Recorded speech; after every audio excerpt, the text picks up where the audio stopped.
Salve, salve pessoal, meu nome é Christian, sejam muito bem-vindos ao NAB Talks, seu podcast de carreira e liderança. No episódio de hoje nós vamos falar sobre carreira médica, científica e muito mais. E o convidado é o Vitor Rizzo, estudante de medicina e autor do livro O Misterioso Mundo do Sono. Esse programa é um oferecimento da NAB Capital Humano, empresa especializada em recrutamento de executivos e desenvolvimento de lideranças. Vitor Rizzo, seja bem-vindo.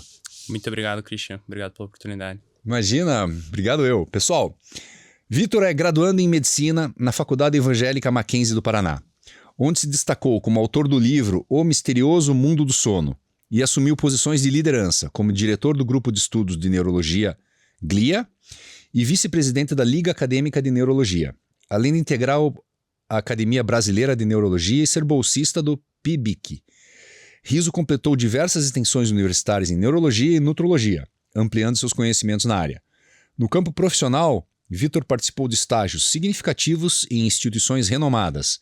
Em 2023, ele atuou como acadêmico observador no UT Southwestern Medical Center, onde teve a oportunidade de acompanhar procedimentos neurocirúrgicos e interações multidisciplinares. Em 2024, ele continuou sua formação na Uniclinikum Erlangen, ganhando experiência clínica em neurologia. Seu envolvimento em estágios e grupos de estudos destaca seu compromisso com o aprendizado e sua aspiração a contribuir para a área da saúde, especialmente neurologia. Vitor, então, cara, conta um pouco para nós da tua carreira. Eu sei que você é um cara jovem, mas já fez bastante coisa. Como é que foi o começo de tudo? O começo de tudo foi a decisão, né? Por exemplo, de fazer medicina, né? Eu tenho uma família de médicos, né? Meu avô é médico, anestesista, meu pai é ginecologista e obstetra, e meus dois tios também são médicos. Então, assim, desde pequeno eu tive essa paixão pela medicina, essa vontade de estudar, e sempre fui muito estudioso, assim. Eu sempre gostei muito da área da ciência, eu sempre fui uma pessoa da área das exatas, assim, sempre gostei muito de estudar o corpo humano. E aí, no finalzinho ali do 8º ano, 9º ano, eu comecei a me interessar muito pela área da neurociência. Nossa. Até tive uma dúvida de fazer, em vez de fazer medicina, fazer na área de pesquisa, fazer a área de neurociência. Mas daí, eu conversando com meu pai, a gente acabou seguindo da área da medicina. Tá. Que aí eu comecei a fazer, né? Fiz os vestibulares, passei. E aí comecei com todos esses meus projetos aí, como você bem mencionou, né? Sempre fui muito interessado, principalmente por essa área da neurologia, né? Na área da pesquisa da neurociência. E sempre me interessei em pesquisar mais sobre esses assuntos, assim, até mais do que a medicina em geral, né? Então, fui seguindo essa área. E já ali na 8ª série, pro primeiro ano, você já tinha decidido que era medicina o teu negócio? Sim, eu até, assim, eu lembro uma vez, no 8º ano, assim, eu peguei uma revista que falava sobre cérebro, sobre os funcionamentos do cérebro. Eu tenho ela até hoje em casa, na minha coleção da Neuro lá. Uhum. E eu me apaixonei, assim, sobre o que o cérebro podia fazer, o que acontecia e todos os mecanismos complexos ali que funcionavam e como demonstrava a nossa personalidade, o nosso comportamento. E aí eu decidi que ali era minha paixão e eu tinha que seguir esse caminho, né? Então, daí eu, por ter um pai médico, né?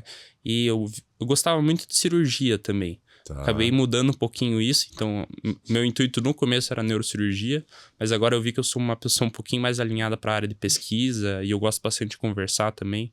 Tá. Então, a área da neurologia, assim, é uma área que eu busco pesquisar e me tornar um neurologista no futuro, né? Então...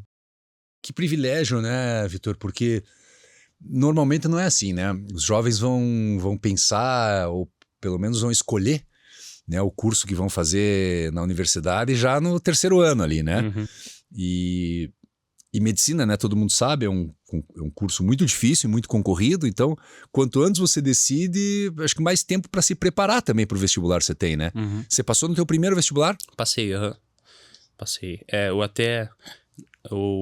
Eu nadava, né? Fazia natação, então fui nadador competitivo no Curitibano lá, né? Participava de campeonatos. E aí, no 2º ano do ensino médio, eu vi que, conhecendo já, né? Por ter uma história de medicina na família, sabia que era puxado, que era difícil. Sim. Então, no 2º ano do ensino médio, eu larguei a natação. E aí, eu comecei a estudar para para medicina, né, para poder passar no vestibular. Entendi. Então, foi essa carreira aí essa ideia. Entendi. E o que te, cara, chamou mais atenção na medicina? Poxa, quando você decidiu, você falou, pô, aquele tipo de atividade que eu vou desempenhar o resto da vida me chama atenção. Eu diria assim, fazer um impacto, assim, um impacto na vida das pessoas, né? O que a pesquisa pode fazer e o que a gente pode fazer na qualidade de vida das pessoas, né? Principalmente, eu fiquei interessado nessa área da neurologia porque tem muitas doenças que a gente conhece hoje que são muito prevalentes, né? Que muitas pessoas têm as doenças, por exemplo, doença de Alzheimer, né? Entre outras, AVC, o próprio AVC, e que a gente não tem um tratamento adequado para elas e que as pesquisas estão sempre evoluindo e uma pesquisa pode acabar desencadeando um tratamento muito melhor para o paciente e dar uma qualidade de vida para o paciente. Então, eu me interessei muito assim nessa parte de pesquisa e essa parte de poder tratar as pessoas, poder ajudar as pessoas nessa área, assim, que eu acho que vai fazer a diferença, tem um impacto grande na sociedade. Então, eu me interesso bastante, né? Show de bola, cara. Eu vi que você também, né, pelo teu mini currículo aqui, você sempre participou de grupos de estudo, iniciação científica, porque você é jovem, né? Você tem 21 anos, quer dizer, como é que surgiu esse interesse? Por que você foi atrás? Alguém te incentivou? Ou você mesmo falou, puxa, acho que eu devo fazer isso para fortalecer meu currículo? Como é que foi, cara?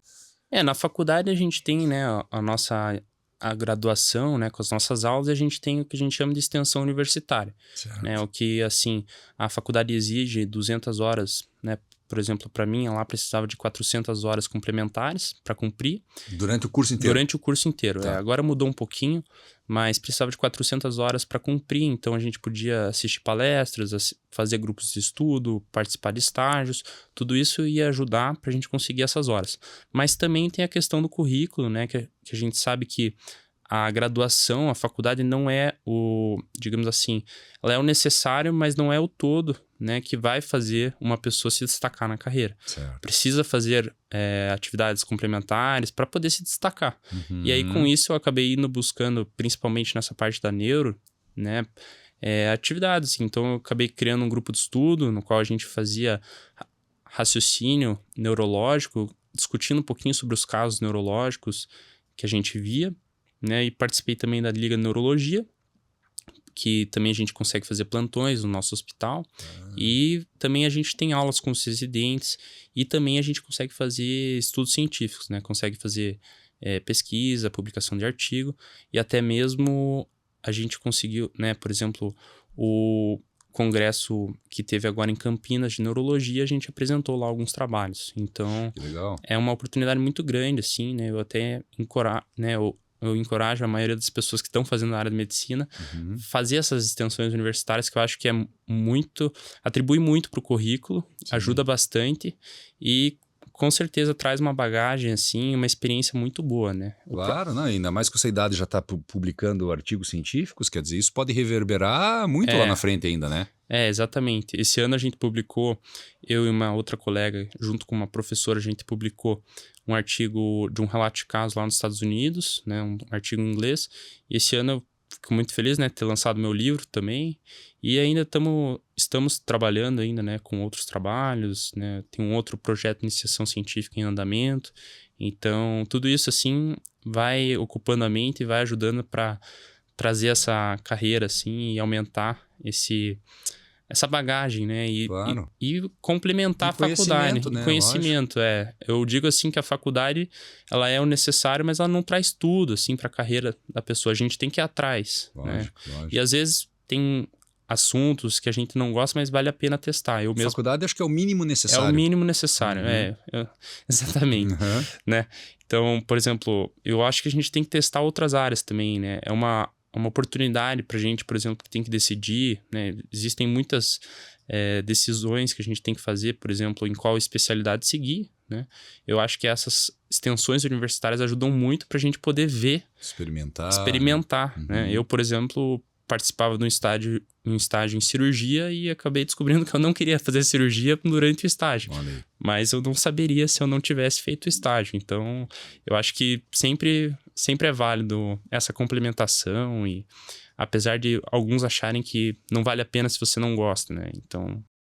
Muito bom, Vitor. Com certeza vale a pena, pessoal. Vocês que estão aí têm oportunidade ainda, lógico.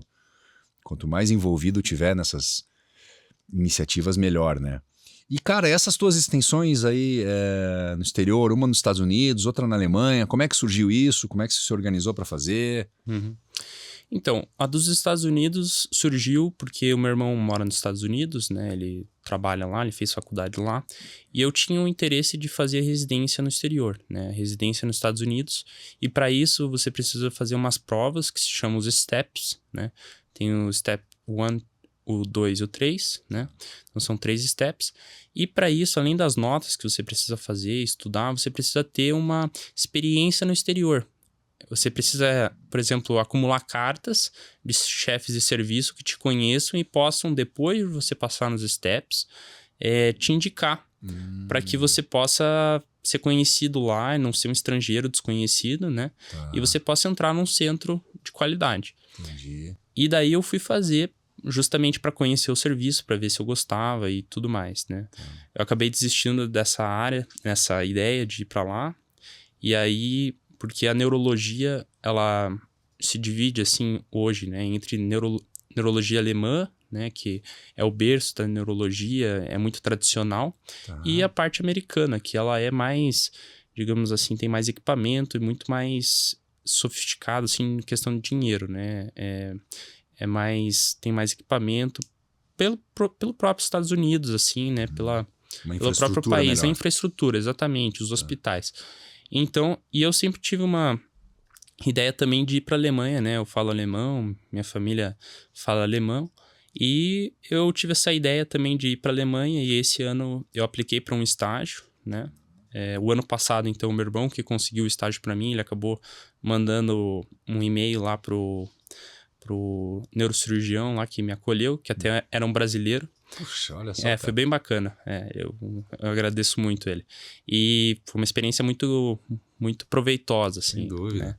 E daí, no começo desse ano, no final do ano passado, eu contatei um outro colega que também joga golfe lá, no Curitibano. Olha aí. Que... Nós somos colegas lá do clube, pessoal.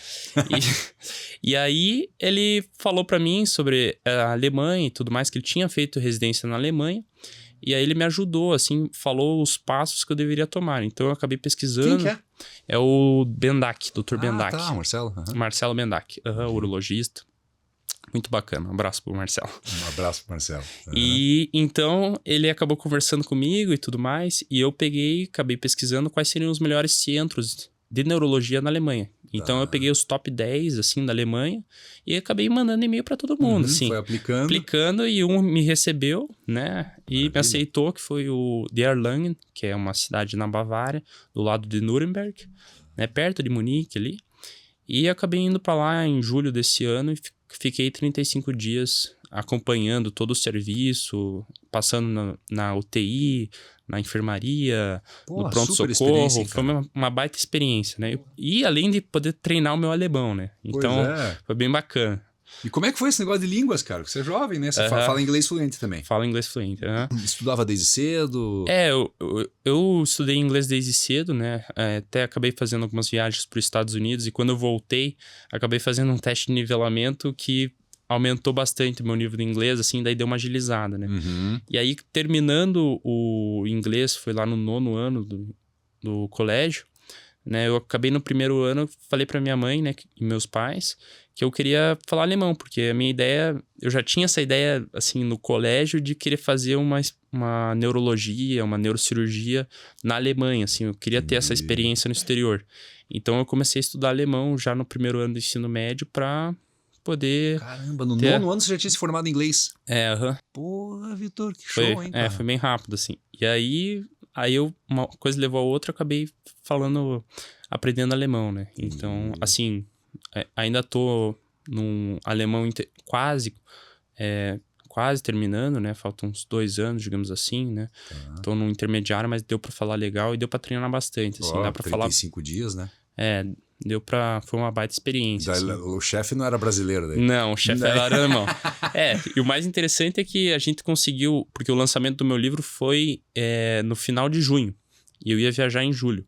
E eu tinha um objetivo, a editora lá falou pra mim que ia conseguir, que era traduzir o livro em alemão. Nossa. Então eu levei, na verdade não levei, eu levei o livro, uma parte em alemão, os 3 primeiros capítulos, e o livro em português pro chefe de serviço. Mas daí quando terminou o livro em alemão, eu ainda estava lá, e daí a gente enviou um FedEx pra mim, né? Eles enviaram o FedEx pra mim, e daí eu consegui dar pro chefe de serviço lá o livro em alemão, e ele gostou bastante, foi bem bacana. Assim. Que legal, cara.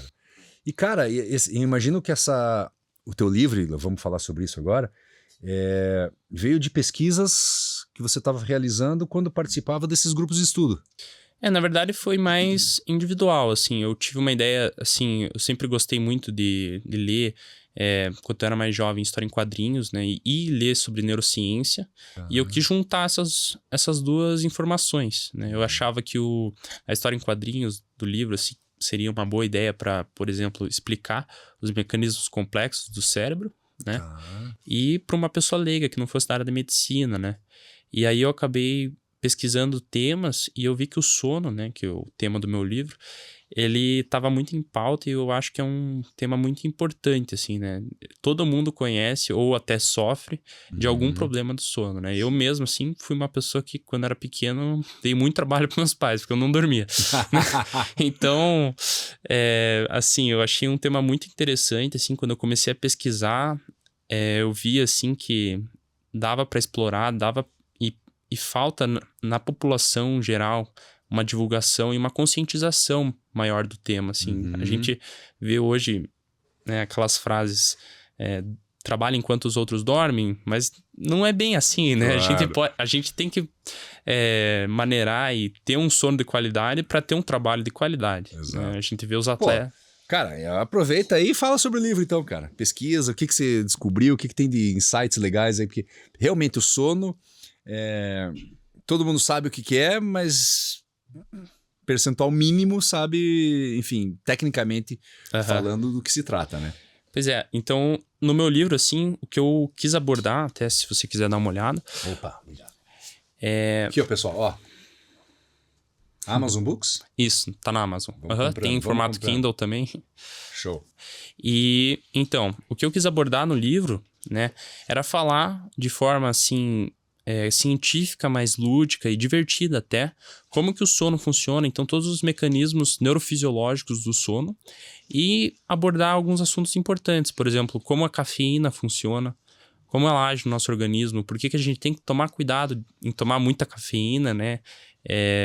Por exemplo, da gente ter uma tolerância, né? Você acaba, por exemplo, começa tomando com uma xícara, depois vai para uma caneca grandona, depois você acaba tomando um monte. Então você não toma café? Não, aí que tá. Pô, já explica pra nós aí, cara. Então, né, também é uma questão assim que a gente não pode lidar com as coisas, né? Quando a gente fala assim, por exemplo, café, não é que o café faz mal. O café demasiadamente faz mal, né? Então a gente tem que ter um equilíbrio. Né? Então, o que eu falo no livro, assim, né? Não falo para as pessoas não tomarem café, né? Não falo isso porque eu também gosto de café, né? Então, é uma bebida boa, só precisa ter tomado cuidado. Por exemplo, diminuir o café um pouquinho no horário da noite e no horário da tarde, tentar evitar horários, assim, próximos a dormir, porque vai fazer com que você não tenha um sono de qualidade, com certeza, né? Tentar tomar café mais no período da manhã, né? Isso ajuda bastante, né? Então a gente fala no livro, assim, por exemplo, como o café bloqueia um mecanismo do sono que faz a propensão ao sono, né? A pressão do sono, como que ele funciona e quanto tempo ele dura, mais ou menos, e como ele faz esse bloqueio que vai liberando, né? Vai fazendo com que a pessoa tenha mais resistência ao café e precise tomar cada vez mais, né? E aí a gente fala também sobre um outro assunto muito interessante, que é o ritmo circadiano, né? Que é o nosso relógio biológico dentro do nosso cérebro, né? Que as pessoas não sabem, né? Algumas pessoas não sabem que existem padrões no dia que controlam o nosso relógio, né? Então, por exemplo, a gente acordar e dormir no mesmo horário todos os dias faz com que o nosso relógio fique calibrado. E aí a pessoa, por exemplo, dorme, sei lá, 10 da noite, acorda às 7 da manhã, ela, mesmo sem um cronômetro, né, sem um alarme, ela vai acordar nesse horário porque o relógio dela tá bem calibrado. Agora, se a pessoa dorme em horários alternados, ela é muito mais difícil para calibrar esse relógio, né? E como também a luz e outros, principalmente a luz, né, mas outros fatores influenciam esse relógio, né? Então, a luz natural, a questão da alimentação, os medicamentos, a própria temperatura, né? Que a gente sabe que dormir numa temperatura mais amena ajuda no adormecimento, né? Então, assim, é bem bacana. E como também um fato, assim, que eu acho que as próprias escolas não sabem, né? Que, por exemplo, existem pessoas que têm cronotipos diferentes. Então, existem aqueles que são mais vespertinos, que precisam dormir e acordar mais tarde, né? Que são as corujas noturnas, como bem chamam. E existem aqueles que são mais matutinos, que precisam acordar e dormir mais cedo, né? Que são os sabiás matinais. E, por exemplo, na escola a gente tem um problema, né? Que os adolescentes, eles passam por uma fase mais vespertina naturalmente, né? E aí o que acontece? A gente obriga os alunos a acordarem super cedo e dormirem super cedo, que não é o ideal para eles. E aí acaba alterando vários hormônios, acaba alterando até o humor do indivíduo, né? E o próprio trabalho também, né? A gente vê, por exemplo, pessoas que são mais vespertinas têm que trabalhar num mundo que é mais matutino, né? A pessoa precisa acordar mais cedo, dormir mais cedo. Isso pode alterar o seu relógio biológico, ter alteração, né, em seus hormônios, né? Insulina, hormônio do crescimento. E pode desencadear, por exemplo, alguma doença metabólica no futuro, né? Assim, então a gente tem que ter todo esse cuidado, né? Então a gente abordou, né, a questão também dos estágios do sono, sobre o que são cada estágio, né? Quebrar um mito de que o sono é algo estático e que nada acontece durante ele, e como a gente tem uma etapa do sono que é muito, assim, ativa, né? O cérebro é muito ativo durante essa etapa, que é o sono REM, né? E como o sono é importante para a questão da memória, para a questão do aprendizado, e como ele é quase que um superpoder, eu diria assim, sabe? De questão de aprendizado, fazer as conexões cerebrais, que é uma etapa, assim, que... Por exemplo, o personagem do nosso livro é o Jake, que é um estudante de medicina que não acredita no sono. Ele acha que o sono é algo irrelevante, que não serve para nada. E ele tem uma prova no dia seguinte. E ele fala que vai dormir, em vez de dormir, ele vai ficar acordado estudando 8 horas seguidas para a prova. Porque a gente sabe que com certeza não vai dar certo. Então ele acaba dormindo e entrando dentro do seu próprio cérebro. E lá ele vai conhecer uma entidade chamada Ray, que conhece todos os mecanismos do sono. E aí lá ele vai aprender esses processos e aprender a importância do sono, né? Aprender como o sono é importante até para o aprendizado, e que, assim, não adianta ficar sem dormir, né? Essa privação do sono só é prejudicial, né? É durante o sono que fixa o conhecimento, não é? Exatamente. Você precisa dormir. E quantas horas precisamos dormir, cara? Aquela máxima de 8 horas por dia, é isso mesmo? Varia de idade para idade, sexo para sexo? Então, varia de pessoa para pessoa, né? A Organização Mundial da Saúde indica de 7 a 9 horas, né? Assim, existem pessoas que conseguem dormir 6 horas, 7 horas e conseguem tranquilo. E existem pessoas que precisam de um sono maior, né? Varia de pessoa para pessoa.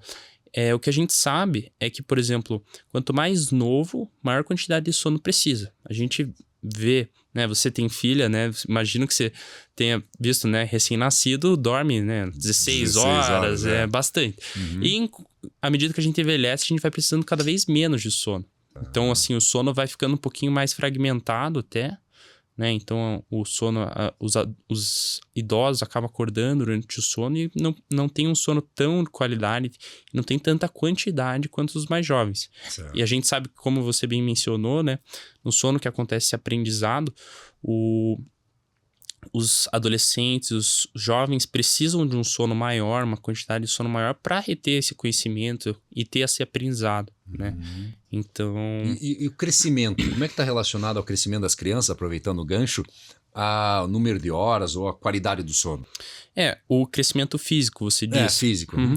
Como eu mencionei, tem a questão dos hormônios, né? Principalmente o hormônio GH, que é o hormônio de crescimento, que faz com que a criança vai crescer, vai ajudar na massa muscular, a própria insulina. Então, esse sono de qualidade vai ajudar na regulação desses hormônios, né? Para que eles possam funcionar adequadamente e a criança possa repor, né, as suas energias, repor os seus metabólitos e possa crescer adequadamente, né, com a função desses hormônios. Então, E mais horas, mais GH? não é bem assim. A gente sabe que o sono, por exemplo, é durante o sono de ondas lentas. Então, só explicar um pouquinho um termo aqui. Então, quando a gente vai dormir, a gente tem 2 estágios principais. A gente tem o sono não REM, que é o sono sem movimento rápido dos olhos, e o sono REM, que é o movimento onde os pesquisadores viram que se você abrisse o olho do participante, o olho estava mexendo rapidamente. E durante esse sono não REM, o cérebro descansa. Então, ele vai diminuir a sua energia e vai fazer com que a pessoa descanse para repor a sua energia. Então, ele é dividido em sono não REM 1, 2 e 3. E no sono não REM 3, que a gente chama de sono de ondas lentas, que é o sono profundo. É nesse sono profundo em que a maior quantidade de GH, né, do hormônio do crescimento, é liberado. E o que é mais interessante é que esse sono não REM, eles alternam durante a noite. É isso que eu ia te perguntar, qual que é a ordem disso? Isso, exatamente. Ele não é não REM, passa para REM. Ele é não REM, vai para o sono de profundo, depois ele vai para REM, depois volta para profundo, vai para REM e volta para profundo. E o mais interessante disso tudo é que os pesquisadores viram que a primeira metade do sono, então a parte da noite, é onde tem mais sono não REM, ou seja, tem mais sono profundo. E quando você acorda, então essa parte mais da manhã é quando tem mais o sono REM. Ou seja, o sono de qualidade para as crianças principalmente, né, e até para quem quer crescer, a questão de exercício físico, academia, é muito importante ter um sono de qualidade, principalmente à noite. Antes da meia-noite, digamos assim. Ou seja, dormir cedo. Dormir cedo. Por quê? Porque isso vai fazer com que o sono de profundo tenha uma maior quantidade e mais liberação de GH vai ser liberado. Então, é nesse sono que ele aumenta, né? Então, e no sono REM acontece o que daí? Então, no sono REM, ele é um sono muito importante, principalmente para a criatividade e saúde emocional do indivíduo. A gente chama ele de sono paradoxal. Porque se a gente pegar o cérebro no sono REM, e a gente olhar a atividade elétrica dele, a gente vai parecer que é um indivíduo acordado, de tão ativado que está o cérebro. Pois é. Então, o que as pessoas falam assim, o cérebro desliga durante o sono, não podia estar mais equivocado, né?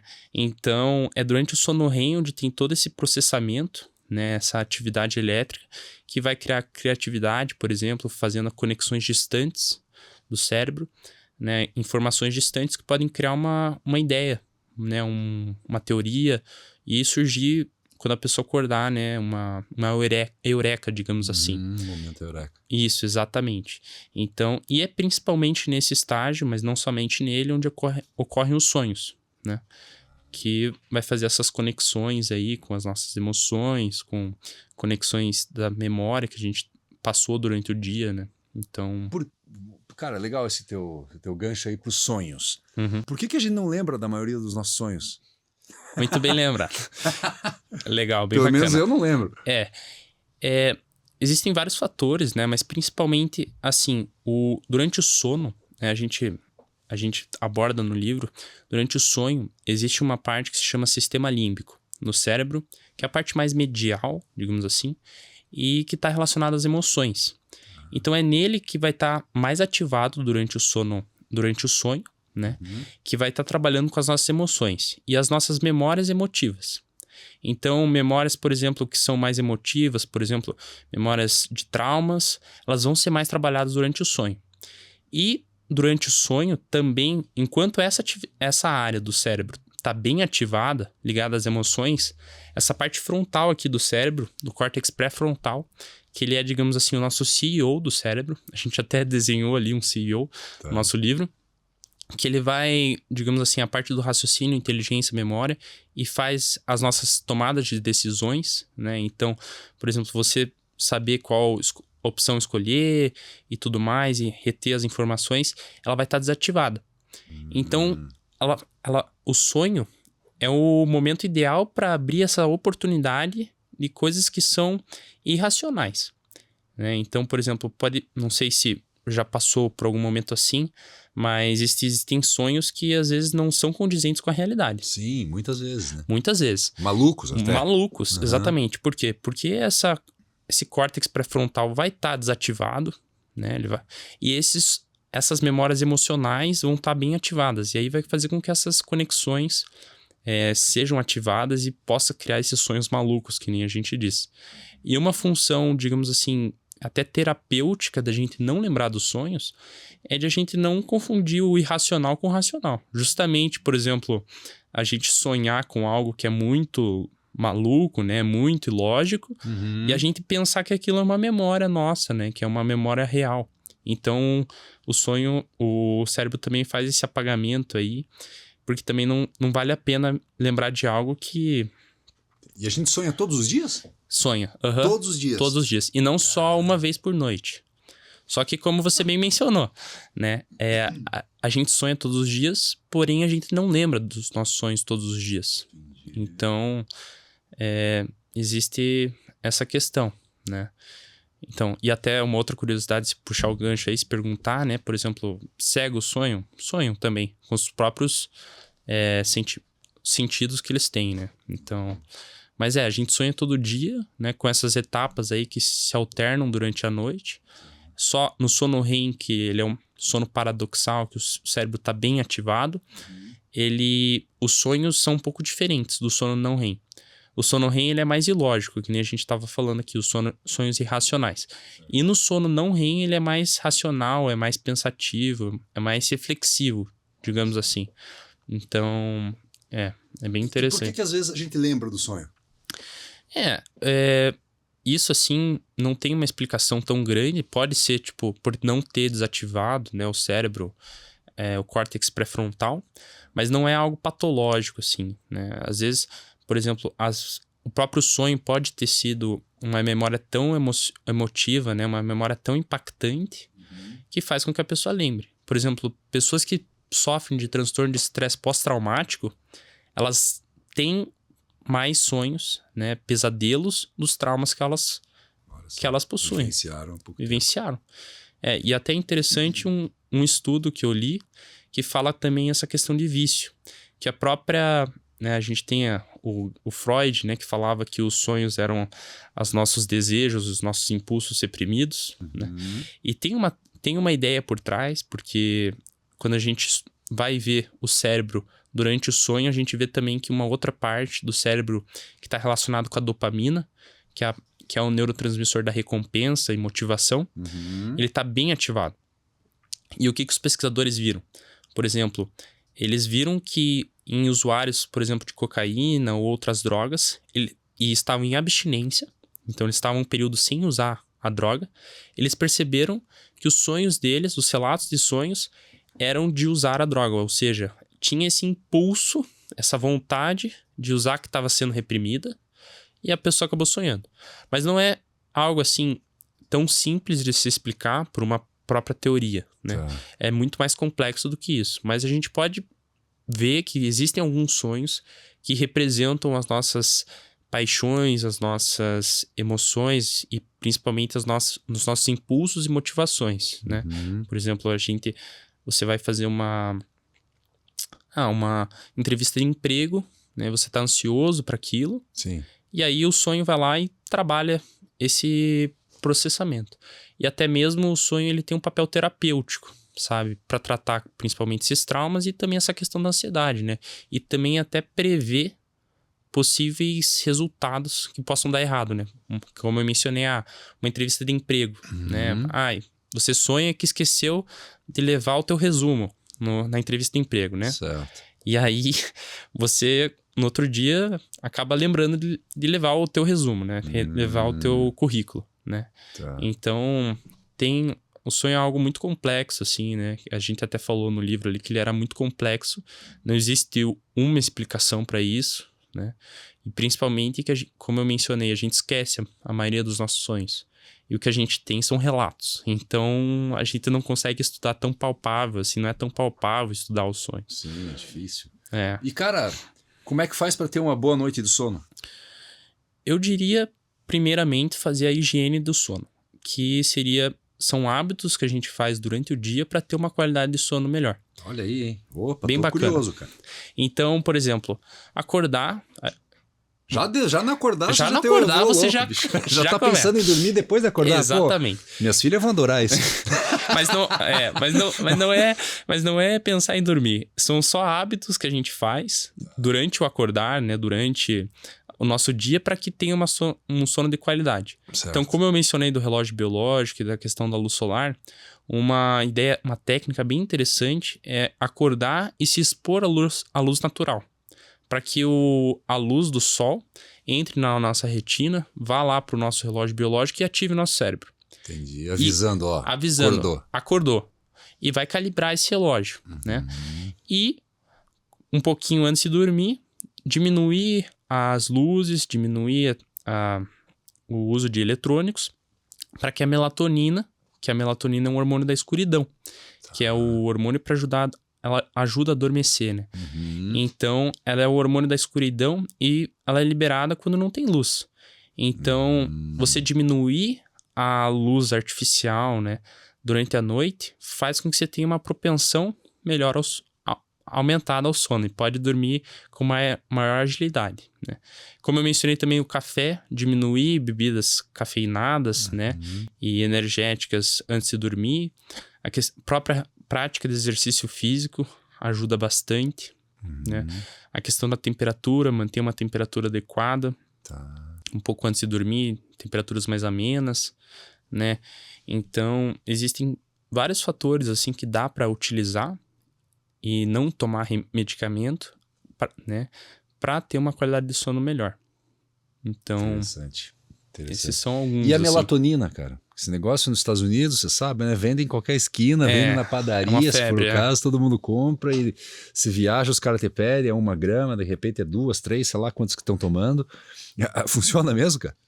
Então, eu diria que funciona em certos casos, né? Existem casos que não é indicado. Então, que nem, por exemplo, a gente primeiro faz essa higiene do sono, para que a pessoa possa ter uma qualidade melhor de sono.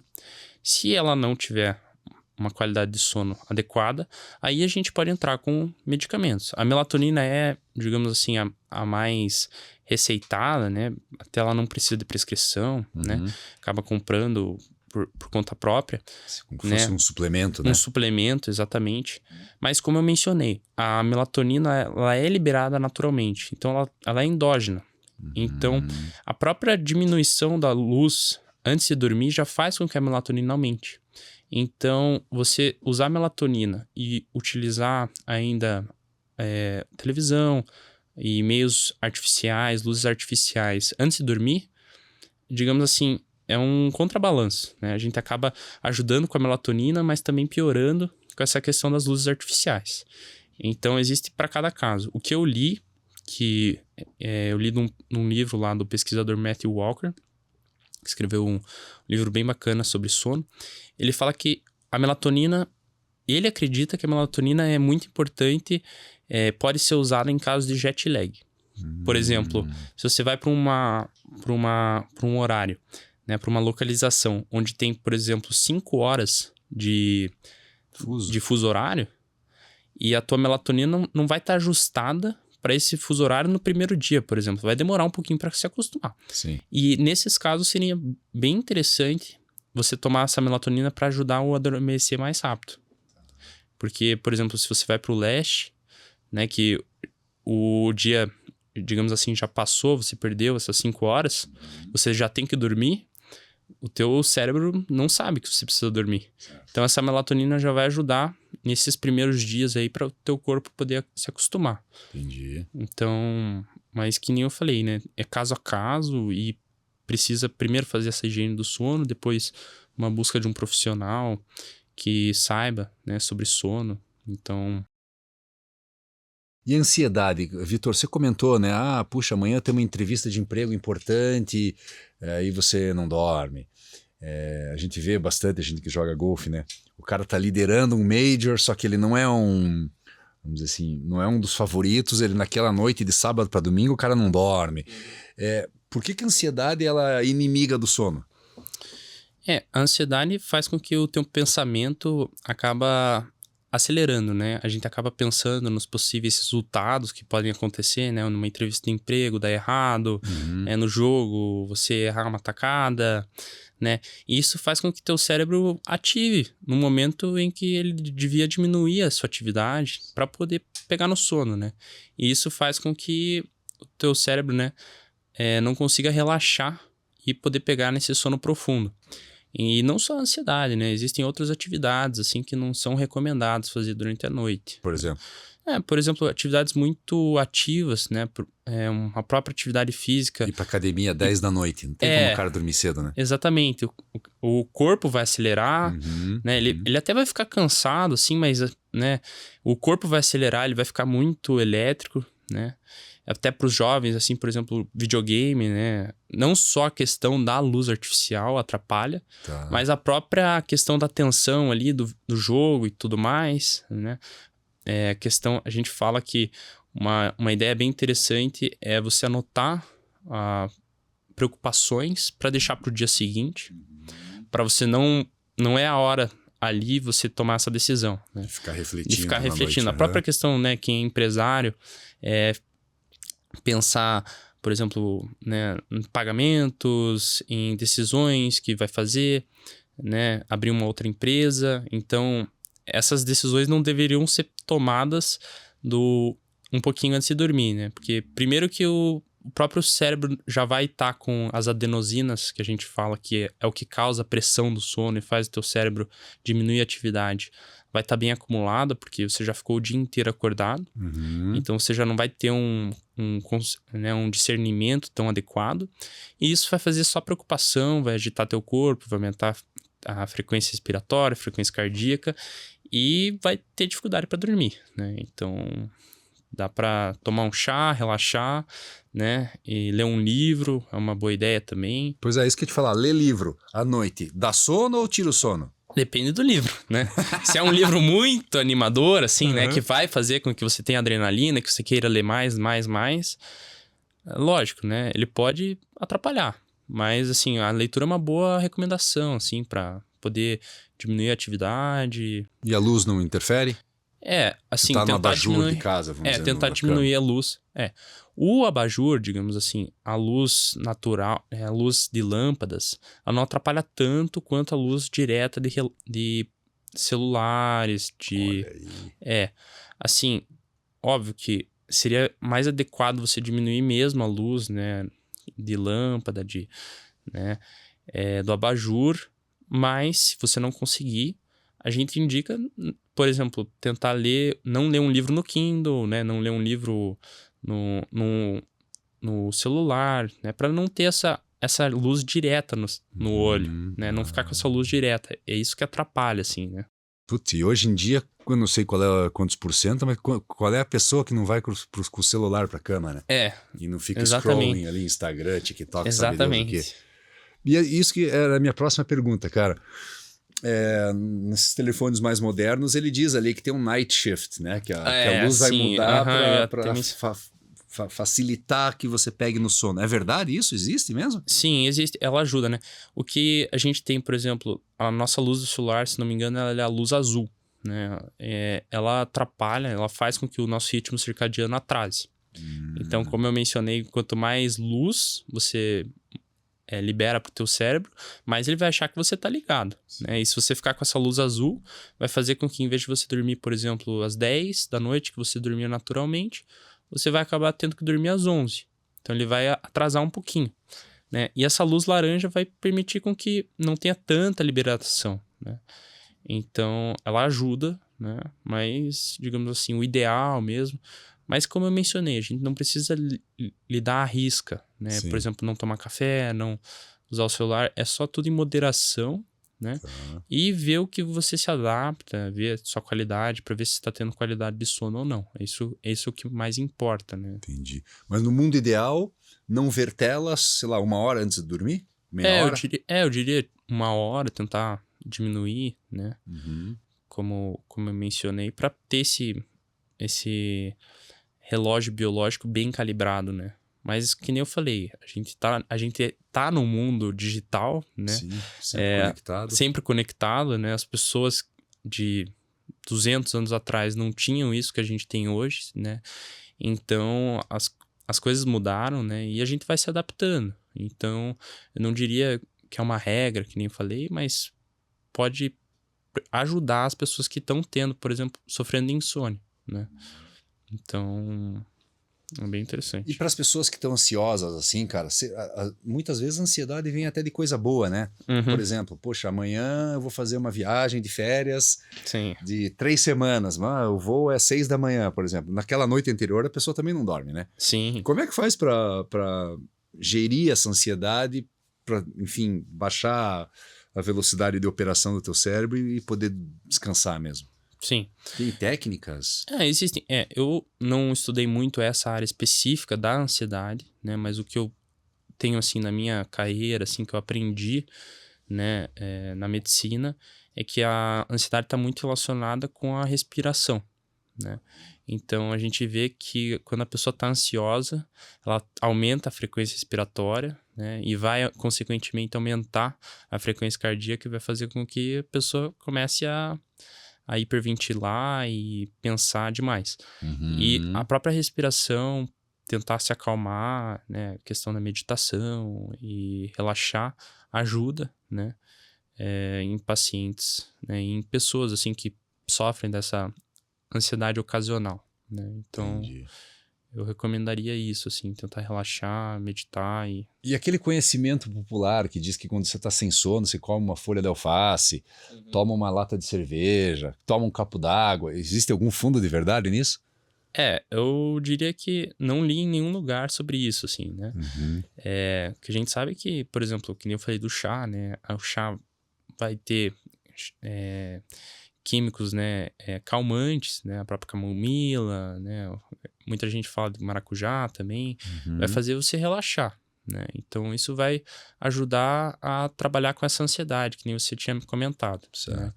Interessantemente, você falou do álcool, né? O álcool, ele até ajuda a pessoa a dormir, né? Só que ele tem um problema. Ele inibe uma parte importante do sono, que é o sono REM. Como eu comentei, ele ajuda na criatividade e principalmente na saúde emocional do indivíduo, saúde mental. E aí, a pessoa que toma o álcool, né, acaba diminuindo, né, o tempo para pegar no sono, mas não vai ter um sono de qualidade, porque não vai ter uma etapa importante no sono, que é o sono REM. Então, e pode até, por exemplo, né, ter um transtorno do humor, ter uma alteração de saúde mental, né, ansiedade, depressão. Olha só, cara, bem interessante o que você falou, porque tem muita gente, talvez não na nossa geração, mas nas anteriores, que faz parte do dia a dia do cara chegar de noite e tomar uma dose de uísque, alguma coisa assim, porque na cabeça dele é uma maneira de relaxar do Sim. trabalho, do estresse diário e também de facilitar o sono.